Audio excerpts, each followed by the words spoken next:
Hello, everyone. Welcome to a new video from the Growth Mindset. On the road to success, we often encounter authority figures, mentors, or leaders who guide us. Learning from them is fundamental, but so is knowing how to relate to them intelligently. The first law of power teaches us precisely that: never outshine the master. In this series, we will analyze the 48 laws of power, a set of strategies drawn from history and philosophy that will help you understand power dynamics and use them to your advantage in today's world. Subscribe, like, and leave a comment if you're interested in this type of content. To better understand this law, let's travel back in time and explore its historical roots. Since time immemorial, in various cultures and civilizations, the importance of respecting hierarchy and not overshadowing those who hold power has been recognized. It is not a simple matter of etiquette or protocol, but a fundamental strategy to survive and thrive in any society. In ancient China, Confucius, the renowned philosopher, already warned about the consequences of challenging the established order. Confucius, whose teachings have shaped Chinese thought for centuries, insisted that social harmony was based on respect for authority, and that acting arrogantly or attempting to surpass superiors would lead to disgrace and even severe punishment. Imagine living in that time, where a simple out-of-place comment could cost you your freedom or even your life. In a society with such a rigid hierarchy as Imperial China, the law of never outshine the master was a golden rule for anyone who wished to climb the social ladder. Not only in the East but also in the West, we find examples of this law in action. In ancient Rome, Julius Caesar, one of the most powerful leaders in history, was a master of the art of war and politics.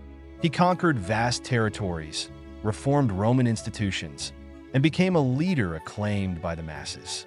However, his boundless ambition and inability to conceal his superiority aroused the suspicions of the Senate. Julius Caesar, blinded by his victories and the adulation of his followers, made the mistake of underestimating his political enemies, who eventually betrayed and murdered him in the Senate. Although Caesar was a brilliant military strategist and charismatic leader, his lack of caution in dealing with those who felt eclipsed by his greatness led him to a tragic end. In medieval Europe, King Louis XIV of France, known as the Sun King, was a clear example of a monarch who did not tolerate being overshadowed. Louis XIV, an absolutist king who considered himself the center of the universe, demanded absolute obedience and adulation.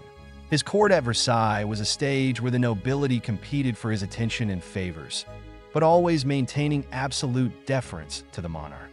His finance minister, Nicolas Fouquet, learned this lesson the hard way by being imprisoned for organizing a more extravagant party than those of the king himself. Fouquet, with his display of wealth and his attempt to impress the monarch, aroused the jealousy and insecurity of Louis XIV, who saw in him a threat to his own power. Fouquet's fall from grace served as a warning to all those who dared to challenge the authority of the Sun King. These historical examples, spanning different cultures and eras, show us that the law, never outshine the master, has deep roots in human nature and power dynamics. Throughout history, those who have challenged this law have suffered the consequences of underestimating the ego and sensitivity of those who hold power. Whether in ancient China, Imperial Rome, or European courts, the lesson is the same. Prudence and diplomacy are essential to navigate the turbulent waters of power. Now that we have traveled to the past to understand the historical roots of this law, let's analyze its meaning in its original context. What did not outshining the master really imply in those times? In ancient China, where Confucius laid the foundations of the social order, this law was related to the concept of li, which translates as rites or ceremonial.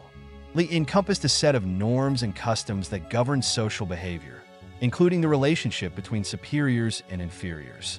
Not outshining the master meant showing respect and deference to authority, avoiding any action or word that could be interpreted as a lack of consideration or a challenge to their position. In that context, humility and discretion were essential virtues to maintain social harmony and avoid conflict. In ancient Rome, where power was concentrated in the hands of the emperor and the senatorial elite, not outshining the master implied not threatening the position and prestige of those who held power. Recall the case of Julius Caesar, whose ambition and popularity aroused the jealousy of his fellow senators. In that society, where the struggle for power was fierce and betrayals were commonplace, it was crucial to keep a low profile and avoid any action that could be interpreted as a threat to those at the top.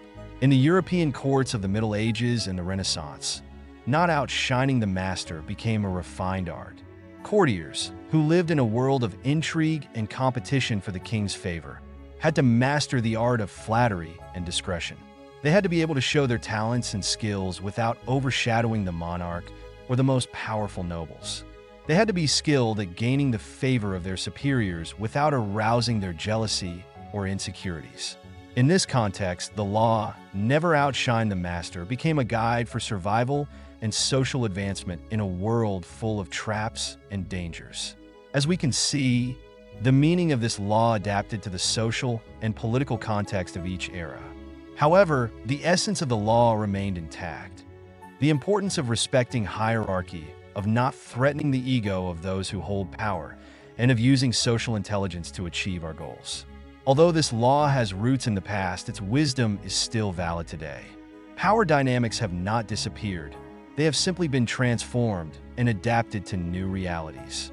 In the workplace, the law "Never outshine the master" applies to relationships with bosses, superiors, and mentors. It is essential to remember that even if we have brilliant ideas or exceptional skills, we must be careful not to overshadow our superiors. Doing so can generate insecurity, envy, and resentment, which can harm our career and our growth opportunities. Instead of imposing our ideas, we should present them with diplomacy and tact, seeking collaboration and consensus. Remember that an insecure boss can become an obstacle to our progress. In the world of business and entrepreneurship, this law is also key. When negotiating with investors or potential partners, it is important to make them feel that they are part of the project and that their contributions are valuable. It is not about feigning submission or incompetence, but about recognizing their experience and authority. An arrogant entrepreneur who believes himself superior to his investors can lose their support and see his project fail. In personal relationships, this law applies in more subtle ways. In couple relationships, for example, it is important that both members feel valued and appreciated. If one of them constantly overshadows the other, it can generate insecurity and conflict. In friendships, it is also important to avoid comparisons and excessive competition. Celebrating the achievements of our friends and recognizing their talents strengthens the relationship and creates an environment of mutual support. Even in the realm of social media, where self-promotion and attention-seeking are the norm, the law "Never outshine the master" can be a valuable guide. If we want to build a loyal audience and connect with influential people, it is important to show respect and admiration for those who have achieved success. Criticizing or belittling others can generate rejection and damage our reputation. In conclusion, the law "Never outshine the master" offers us a timeless lesson about power dynamics and the importance of social intelligence. In an increasingly competitive world where self-promotion and the pursuit of individual success are dominant values, this law reminds us that respect, empathy, and diplomacy are still essential tools to achieve our goals and build strong and lasting relationships. In short, the law "Never outshine the master" teaches us the importance of being strategic in our relationships with authority figures. It is not about suppressing our talents or being fake, but about finding the balance between standing out and respecting the ego of those who are in a position of power. Remember, sometimes taking a step back can be the best strategy to take 2 steps forward. To apply this law in your life, I recommend the following. Be aware of power dynamics. Observe how people in your environment relate and who the authority figures are. Respect the hierarchy. Recognize the position and experience of your superiors. Be diplomatic. Express your ideas tactfully and seek collaboration. Do not criticize or belittle others. Celebrate the achievements of others and recognize their talents. Be patient. Power can be fleeting. Sometimes it is better to wait for the right moment to shine. And now, I would like to know your opinion. How have you applied this law in your life? Do you have any anecdote you want to share? Tell us in the comments. And don't forget that this series will continue with Law 2. Never put too much trust in friends. Learn how to use enemies. Subscribe to the channel so you don't miss the next video. Thank you for watching this video. Don't forget to like it and share it with your friends. See you in the next chapter of the 48 Laws of Power.